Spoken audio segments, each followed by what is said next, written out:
दोस्तों आज का टॉपिक है बोझ को हल्का करना। हेडलाइन, दूसरे की गलतियों का अनुमान लगाने से हम बेहतर नहीं बन जाते।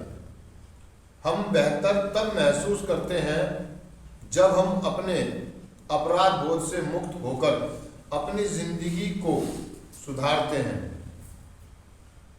दोस्तों मतलब बोझ किस बोझ की बात कर रहा है?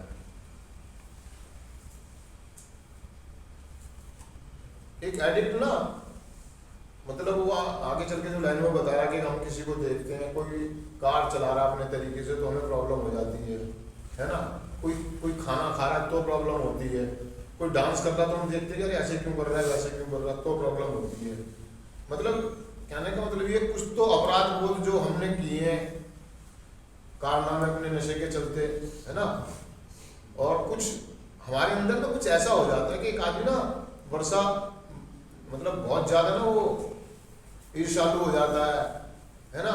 ईर्ष्या मतलब जलन होती है, उसको ईर्ष्या होती है, लोगों से चिढ़ने लगता है, चिड़चिड़ापन आ जाता है उसमें, है ना। उसमें गुस्सा होता है बहुत ज्यादा, खुन्नस होती है, मतलब उसकी एक मेंटेलिटी सी बन जाती है या एक डायग्राम सा बन जाता है उसकी लाइफ में उसके साथ में कि वो ऐसा ही हो जाता है चिड़चिड़ा सा, जरा जरा सी बातों पे टैं टैं करना, जरा जरा सी बातों पे लड़ना झगड़ना, है ना। और वो ना मतलब जी नहीं रहा होता है वो। कहने का मतलब अगर हम ऐसी स्थिति में होते हैं या एक एडिक्ट हो ऐसी स्थिति में होता है, कई लोगों के साथ सुधार में आने के बाद भी ये प्रॉब्लम लगी रहती है।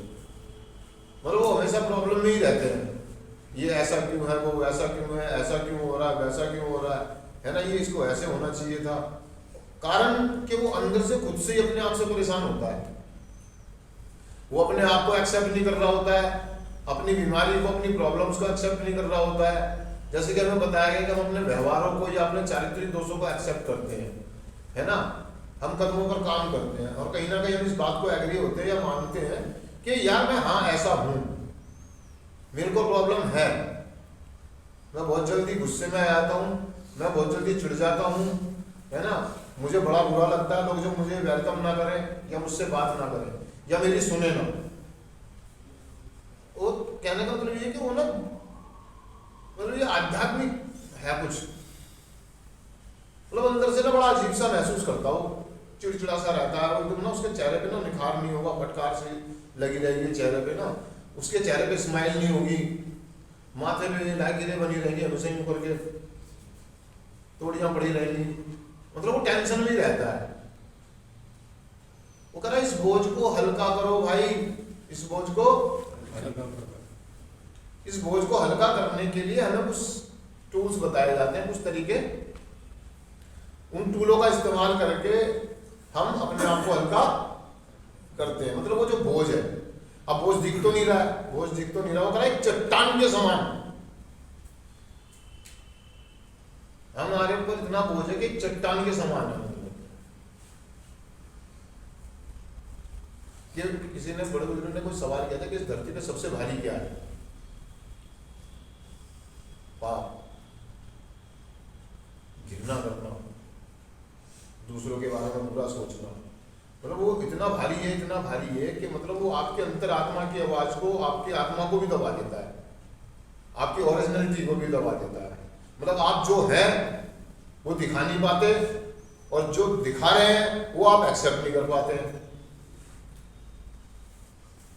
मतलब एक चट्टान के समान एक बोझ लिए आदमी घूम रहा होता है और वो बोझ आपको क्या करता है, जो आपने अपने अंदर धर रखा है, वो ईर्ष्या का, द्वेष का, गुस्से का, खुन्नसों का ना, अहंकार का, जिद का, होता क्या है कि आपको धीरे धीरे करके बहुत सारी प्रॉब्लम्स, बहुत सारी बीमारियां लग जाती हैं। आपका मतलब कहीं इंजॉय किसी पार्टी में हो तो आपका मन वहां नहीं लगेगा, आपका नाचने का मन नहीं करेगा, आपका खेलने का मन नहीं करेगा, आपका कूदने का मन नहीं करेगा, मतलब आप इंजॉय नहीं कर पाएंगे लाइफ को। और ऐसे व्यक्ति धीरे धीरे धीरे धीरे बीमारियों के शिकार होते चले जाते हैं, अंदर बीपी, शुगर, है ना, इस तरह की प्रॉब्लम्स। और कई बार तो लोग नशा कर लेते हैं इस बोझ के चलते, मतलब ज्यादातर लोग रिलैप्स कर जाते हैं। दिखेगा नहीं, वो आपको दिखेगा नहीं, आपको नहीं मालूम, आपकी पूरी जिंदगी दबी जाती है उसके नीचे, वो जी नहीं पाता है, ओरिजिनलिटी खत्म और डुप्लीकेट वो बेशरम सा है ना, वो नटखटा सा, उसे कोई फर्क नहीं पड़ता, वो हंस के दिखा देता है, कोई कुछ भी बात बोल दे, कोई एहसास कराने के लिए उसको मदद कर रहा हो कि आप ऐसे हैं आप ऐसे, हंस के डाल देगा, हंस जा रहे हैं, मतलब हवाइयाँ सी ले जाता वो चीज़ होगी। लेकिन वास्तविकता कारण ऐसा क्यों करता है? क्योंकि वो सच्चाई से भागता है, उस जिंदगी से भाग रहा होता है, क्योंकि वो बोझ में होता है। वो कह रहा है इस बोझ से मुक्त होना पड़ेगा हमें, और मुक्त होने के लिए दोस्तों हमें प्रोग्राम करने की सख्त जरूरत है। हम कार्यक्रम करते हैं, टूल्स दिए गए बड़े बेहतरीन, हम पहले कदम को एक्सेप्ट करते हैं, पहले कदम में स्वीकारता भी हम काम करते हैं। क्या सही में मैं ऐसा हूँ? क्या मैं लोगों को देख करके, किसी की नई गाड़ी देख करके मुझे प्रॉब्लम होती है? किसी के अच्छे कपड़े देख करके मुझे प्रॉब्लम, या मैं दूसरों को देख करके अपनी राय कुछ बनाता हूँ, कुछ सोचता हूँ, मुझे प्रॉब्लम होती है? या मैं अपनी बात को रखते हुए, मैं अपनी बात को शेयर करते हुए शर्माता हूँ, घबराता हूँ, या मैं उससे बचने की कोशिश करता हूँ? तो बहुत सारे लोगों के साथ ऐसा होता है कि अपनी बात को भी सही से कह नहीं पाते हैं शेयर, क्योंकि वो विश्वास ही नहीं करते सामने वाले पर, एक्सेप्ट ही नहीं कर पा रहे होते अपने आप को भी और सामने वाले को भी एक्सेप्ट नहीं कर पा रहे होते हैं, क्योंकि उनको नजरिया ऐसा हो जाता है कि वो लगता है कि ये आदमी मेरे से चिढ़ता है या मेरा मजाक उड़ाएगा। और धीरे धीरे धीरे करके दोस्तों वो इतना बोझ में हो जाता है, इतना बोझ में हो जाता है कि वो एक दिन या तो नशा कर लेता है या उसे रोग लग जाता है, मतलब जिंदगी का लुत्फ नहीं उठा पाता है गाड़ी में। तो दोस्तों अगर आपको जिंदगी का लुत्फ उठाना है तो इस बोझ को उतारना, जैसे वो हेडलाइन में बता रहा, दूसरे की गलतियों का अनुमान लगाने से हम बेहतर नहीं बन जाते। मतलब हम दूसरों की गलतियों का अनुमान लगाते हैं जिससे कि हम बेहतर हो जाएंगे, अपने आप को बेहतर महसूस करता है, लेकिन हकीकत ये कि हम बेहतर तब महसूस करते हैं जब हम अपने अपराध बोध से मुक्त होकर अपनी जिंदगी को सुधारते हैं। अपराध बोध जो हमारे अंदर होता है, हम दूसरों के बारे में जो नजरिया रखते हैं, चीजों से हम इस बात को एक्सेप्ट करते हैं कि हाँ यार मैं दूसरों को देख के प्रॉब्लम में, मेरी प्रॉब्लम ये कि मेरी कमीज से दूसरे की कमीज सफेद कैसे है, मैं उस पर दाग लगाने की कोशिश करता हूँ, मतलब कोई व्यक्ति की रिस्पेक्ट बन रही है या उसको नाम की तालियां बज रही है तो मुझे प्रॉब्लम, मैं इस बात को एक्सेप्ट करता हूँ कि मेरी प्रॉब्लम है यार, कि मैं सोचता हूँ कि मेरी कमीज से दूसरे की सफेद कमीज कैसे है।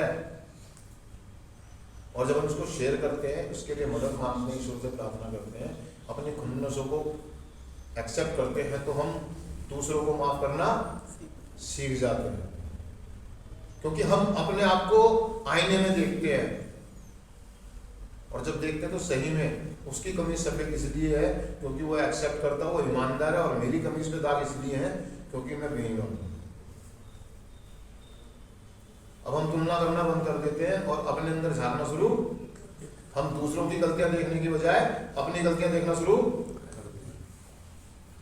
दूसरे क्या कर रहे हैं, कहां से ला रहे हैं, क्या कर रहे हैं, हम उसकी तरफ ध्यान, हम अपने आप को देखना शुरू कर देते हैं। और जब हम अपने आप को देखना शुरू कर देते हैं तो हम दूसरों को भी माफ करना और खुद को भी माफ करना सीख जाते हैं, और हम धीरे धीरे अपराध बोध से मुक्त होते चले जाते हैं दोस्तों। और एक मतलब ये महसूस करने की चीज है कि यार हम बड़ी गुड फीलिंग में जीते हैं, हमें सारी दुनिया ना बदली बदली सी लगने लगती है, चेहरे पे निखार आने लगेगा, है ना, लोगों के जो चेहरे मुझे अच्छे नहीं लगते थे वो चेहरे अच्छे लगने लगेंगे। ऐसा कब होता है? जब हम शेयर करते हैं और एक्सेप्ट करते हैं सामने वाले से, उसको पर्सनली लिया करके शेयर करते हैं कि मेरा नजरिया आपके बारे में ऐसा था लेकिन आज ऐसा नहीं है। मुझे जब हम माफी मांगते हैं या उनको माफ करते हैं, दूसरों से बात करते हैं, तो हमारे चेहरों पे निखार आने शुरू, हमें अच्छा महसूस होने लगता है, हमें सारी चीजें अच्छी लगनी शुरू हो जाती है, बढ़िया लगता है, हम बेहतर महसूस करते हैं। बेहतर महसूस करने के लिए दोस्तों इस बोझ को कम करना पड़ेगा, नहीं तो हम कभी भी बेहतर महसूस। तो दोस्तों मैं चिंतन पढ़ देता हूं एक बार। सिर्फ आज के दिन मैं अपनी आत्मा से हर प्रकार की खुन्नस के बोझ को दूर करने का उपाय करूंगा। शुक्रिया दोस्तों।